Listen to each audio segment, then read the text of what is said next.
Hi friends, నేను దొండకాయ కూర అనేది చూపిస్తున్నాను.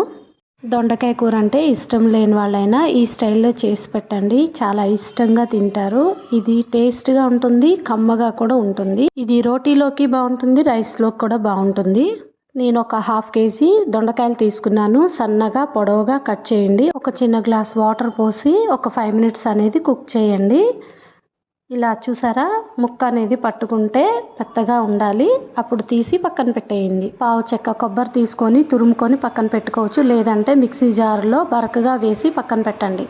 ఆయిల్ వేసి తాలింపు గింజలు వేయండి. ఒక పెద్ద ఉల్లిపాయ సన్నగా చాప్ చేసి వేయండి. 4 పచ్చిమిరపకాయలు, ఒక ఎండుమిరపకాయ వేసి కరివేపాకు వేసి ఒక 2 నిమిషాలు అనేది ఫ్రై చేసుకోండి. ఉడకబెట్టి దొండకాయ ముక్కలు పక్కన పెట్టుకున్నాం కదా, అది వేసేసుకొని టేస్ట్కి తగ్గట్టు ఉప్పు, కొంచెం పసుపు వేసి ఒక 5 నిమిషాలు అనేది మీడియం ఫ్లేమ్లో ఫ్రై చేసుకోండి. ముక్క ఫ్రై అయ్యి కొంచెం కలర్ మారుతుంది. అప్పుడు టేస్ట్కి తగ్గట్టు కారం వేసుకొని ఒక 5 minutes అనేది లో ఫ్లేమ్లో ఫ్రై చేసుకోండి. కారం అనేది ముక్కలకి బాగా పడుతుంది. దాని తర్వాత మనం మిక్సీ వేసుకున్న కొబ్బరి ఉంది కదా, అది వేసేసుకొని ఒక 2-3 minutes అనేది ఫ్రై చేసుకోండి. టేస్టీగా కమ్మగా ఉండే దొండకాయ కర్రీ అనేది రెడీ. నేను వేడివేడి అన్నంలో పెట్టుకొని తిన్నాను. ఈ వీడియో కనుక మీకు నచ్చితే లైక్ చేయండి ఫ్రెండ్స్, ఇంకొంతమందికి రీచ్ అవుతుంది.